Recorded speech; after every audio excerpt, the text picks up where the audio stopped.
रबिया बिन काब की वो हदीस तो सारे लोग सुनाते हैं कि वुजू कराया करते थे, तो नबी पाक ने फरमाया कुछ मांग ले। उन्होंने जन्नत में नबी पाक का पड़ोस ही मांग लिया, ये बुखारी में मौजूद है। लेकिन वो वाली हदीस भी पढ़ो कि जब नबी पाक ने उन्हें कहा कि रबिया तू मुझे वुजू कराता रहता, शादी क्यों नहीं करता? हुजूर ने नहीं फरमाया कि उसका जाती मामला, मैं शादी कराऊंगा, मैं इस काम में क्यों आऊंगा, शादी क्यों नहीं करता? कि हुजूर कोई कारोबार नहीं, कोई मामला नहीं, कोई रंग रूप नहीं, और आपकी खिदमत से भी रुक जाऊंगा। कहते हैं हुजूर खामोश हो गए। अगले दिन फिर पूछा निकाह क्यों नहीं करते? मैंने कहा हुजूर ना कारोबार है, ना घर है, ना मकान है, ना रंग रूप है, कौन रिश्ता देगा?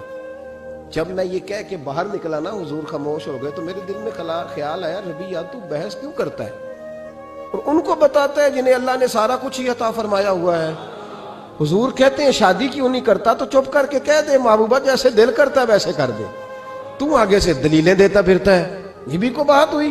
फरमाते अगले दिन मैंने इरादा कर लिया, हुजूर ने अगर आज कहा तो कह देना या रसूलल्लाह जैसे दिल लो करे। मैंने वुजू कराया, मेरा ख्याल था हुजूर यहाँ रोक के कहेंगे, यहाँ रोक के कहेंगे, पर हुजूर ने आज बात ही कोई ना की। मैं देर तक सोचता रहा यहाँ कहेंगे, यहाँ कहेंगे, पर आज हुजूर ने बात ही ना की। मैं पछता रहा था कि 2 दिन मौका मिला, मैंने जाया कर दिया। फरमाते हैं वुजू पूरा करा के जब मैं बाहर निकला, दरवाजे तक पहुंचा तो महबूब ने आवाज दी, बात सुन। मैं ठहर गया। फरमाया शादी क्यों नहीं करते?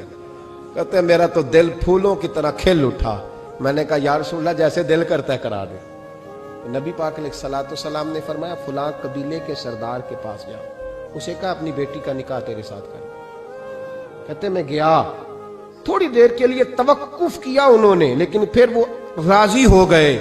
मैं वापस आया, सुनो ये जी उसका जाती मामला है, लेकिन नबी पाक ने देखा कि उसको जरूरत है मेरी, इसका निकाह नहीं हो रहा, घर नहीं आबाद हो रहा, तो हुजूर ने पूरा किरदार अदा किया। मेरे महबूब करीम अलैहिस्सलाम ने हजरत हारिसा बिन नौमान को बुलाया। फरमाया तेरा एक मकान खाली है? कहा या रसूलल्लाह हाँ। फरमाया ये मेरे रबिया को दे दे, उसमें रहा करेगा, दुल्हन को लाएगा। हजरत बुरीदा असलमी को बुलाया। फरमाया एक खजूर की गुठली के बराबर सोना चाहिए। या रसूलल्लाह किस लिए? फरमाया मेरे इस गुलाम ने अपनी बीवी को हक महर देना है। हजरत सैयदना उस्मान गनी को बुलाया, तीसरे सहाबी। फरमाया एक मेंढे का बंदोबस्त तूने करके देना है। हुजूर किस लिए? फरमाया मैंने अपने गुलाम का वलीमा करना है, बकरे का बंदोबस्त कर। सारी तैयारियां करके दी। हजरत रबिया कहते हैं जब मैं दुल्हन ब्याह के घर लाया तो मेरे दोस्त यार रिश्तेदार मुबारक देने आए, कहने लगे तेरी क्या बात है, शादी भी आला खानदान, वलीमा भी, और खजूर की गुठली के बराबर हक महर भी। तो हजरत रबिया रो पड़े, फरमाने लगे मैं तो काला कलोटा हबशी गुलाम था, सलाम भी कोई नहीं लेता था, मुझे मुबारक ना दो, मेरे मुस्तफा पे दुरूद और सलाम पढ़ो। ये सारा हुजूर का करम है।